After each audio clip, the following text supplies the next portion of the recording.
சட்டவிரோதமாக ஒரு விகாரையை கட்டி முடித்திருக்கின்றார். ராணுவத்தினுடைய உதவியுடன் ராணுவ ஆக்கிரமிப்பின் ஊடாக இந்த விகாரை கட்டி முடிக்கப்பட்டுள்ளது. கிட்டத்தட்ட 14 ஏக்கர் தங்களுக்கு சொந்தமானதென பௌத்த சம்மேளனம் இன்று எந்தவித பொறுப்பும் இல்லாமல் ஒரு அறிக்கையை வெளியிட்டிருக்கின்றது.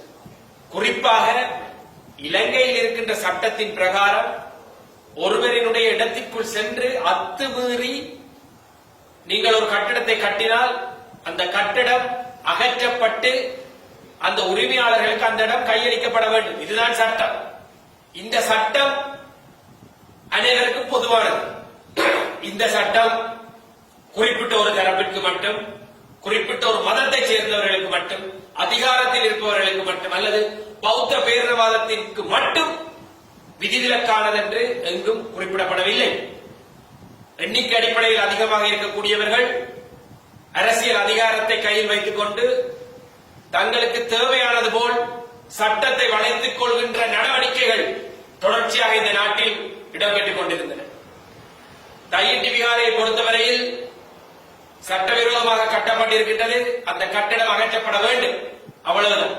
ஏனென்றால் அந்த மக்கள் வேறு இடத்திலே தங்களுக்கு தேவையான காணியை பெறுவதற்கு தயாராக இல்லை. குறிப்பாக ஜனாதிபதி யாழ்ப்பாணம் சென்றிருந்த போது மாவட்ட அபிவிருத்தி குழு கூட்டத்தில் இந்த பிரச்சனை எழுப்பப்பட்டது. ஜனாதிபதி அன்று அதற்கு எந்த பதிலும் வழங்கவில்லை.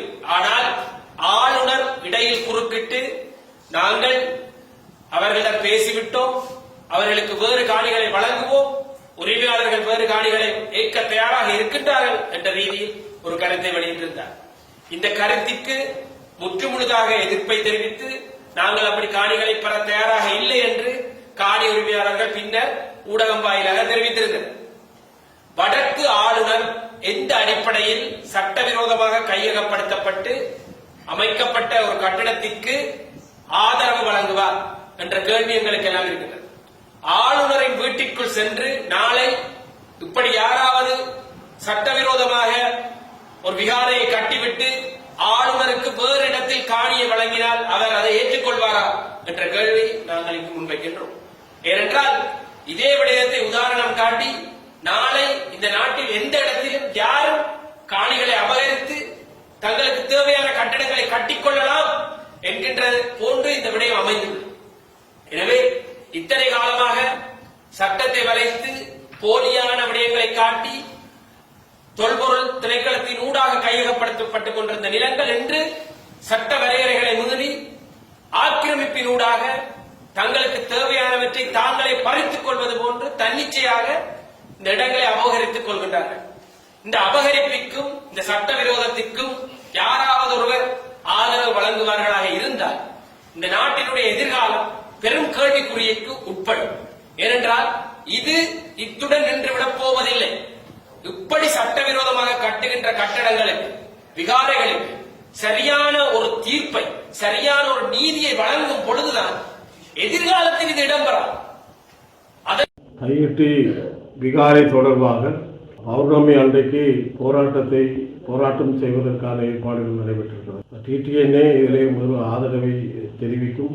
அந்த வகையிலே எங்களுடைய இந்த போராட்டத்திலே நாங்களும் கலந்து கொள்ள இருக்கிறோம் என்பதை குறிப்பிட விரும்புகிறோம். உண்மையிலே அது உடைக்கப்பட வேண்டிய ஒரு விடயம்.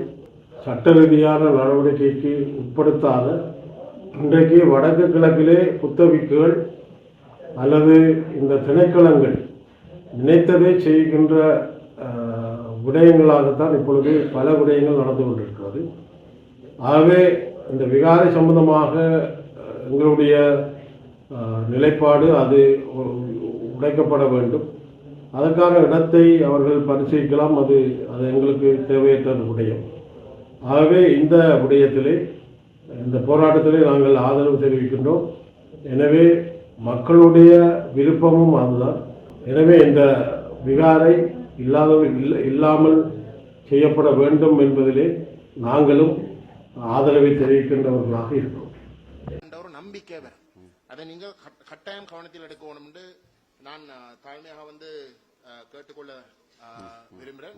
இனிமேல் ஜனாதிபதி அவர்களே, நாங்கள் இந்த விகார சம்பந்தமாக நான் அந்த மக்களோட கூப்பிட்டு கதைத்தேன். அந்த மக்களோட கூப்பிட்டு கதைத்து அவர்கள் இப்பொழுது முடிவுக்கு வந்திருக்கார்கள். அந்த விகாரை இருக்கிற காணி, விகாரை கண்டு ஒதுக்கப்பட்ட ஏற்கனவே இருக்கப்பட்ட காணியை இந்த விகாரைக்கு இப்ப கட்டி இருக்கிற அந்த காணிக்கு பதிலாக அதை தந்தால் தாங்கள் ஏற்றுக்கொள்வதாக அவர்கள் கூறுகிறார்கள். அவை நாங்கள் ஏதோ ஒரு முறையிலே ஒரு தீர்த்து விட்டால் சுகமாக இருக்கு. அது தவறு. அதுக்கு அழிக்க ஆளுநர், அது தவறு.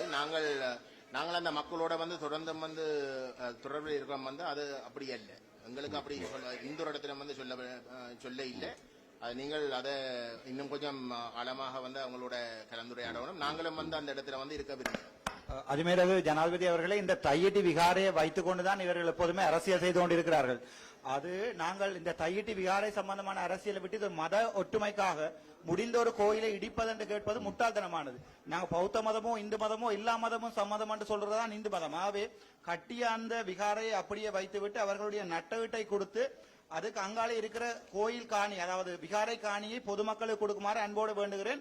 அதோடு இந்த தையிட்டி அரசியல் முடிந்து இவருடைய මේක ටිකක් වර්ධනය වෙලා තියෙන ප්‍රශ්නයක් නේ. අපි අවසන් කරගමු නේද? ඉතින් අපි පළමු කොටම සියලු දෙනාට ස්තුතිවන්ත වෙනවා මේ සාකච්ඡාවට සහභාගී වීම පිළිබඳව.